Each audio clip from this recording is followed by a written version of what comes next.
आजकल इंटरनेट पर थोक के हिसाब से मौलवी आए हुए हैं, परचून वाला खाता ख़त्म हो गया, होल सेल लगी हुई है। ऐसे ऐसे जिसका कोई दीन से वास्ता नहीं होगा वो दाढ़ी मुबारक रख के सर पे दो पगड़ी के बल पहन कर आके बैठ जाएगा बेदीन। ऐसे ये ऐसे कहते, ये ऐसे कहते। मैं तुम्हें बताता हूँ, मौलवी ने दुकानें खोल रखी हैं, लो जी। उसे कहा जी आपने बताना है, अगर आपको शौक है आप पढ़ लें।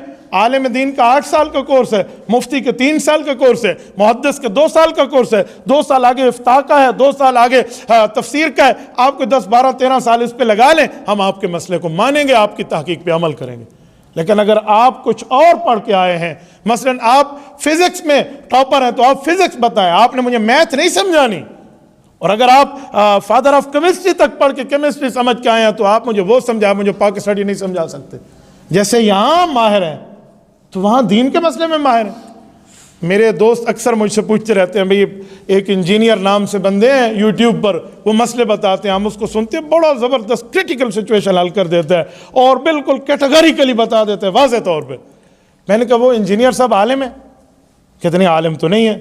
तो मैंने कहा भाई आपने इंजीनियरिंग सीखनी है तो उससे सीख लें, आपने इल्म सीखना है तो उलमा के पास आए। इंजीनियर आदमी आपको बताएगा थली कैसे बनती है, गली कैसे बनती है, इस आरसीसी की छत में कितने बोरियां सीमेंट की आएंगी, कितने सैकड़ा इस पर रेत लगेगी, हम उससे वो लेंगे, ओपिनियन लेंगे, उस पर अमल करेंगे। इस पर कितना सरिया लगेगा वो बताएगा, उसकी फील्ड है, हम अमल करेंगे। लेकिन अगर वो आलिम नहीं है तो वो दीन की बात उसको बताने का इख्तियार किसने दिया? वो अथॉरिटी उसके पास क्यों है?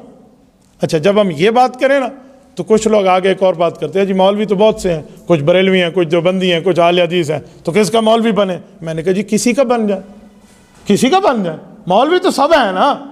तो आप किसी और मजहब वाले, किसी और फिरके, किसी और मसलक का, लेकिन मौलवी तो हो ना, अपने मजहब और अपने मसलक का माहिर तो हो। लेकिन एक आदमी माहिर ही नहीं है, वो 4 किताबें सामने रख के आगे समझाना शुरू कर दे, तो फिर मेरे दोस्तों जो तबाही होगी ना, वो एक हदीस पाक में अल्लाह के रसूल ने पहले पेशन गोई फरमा दी है।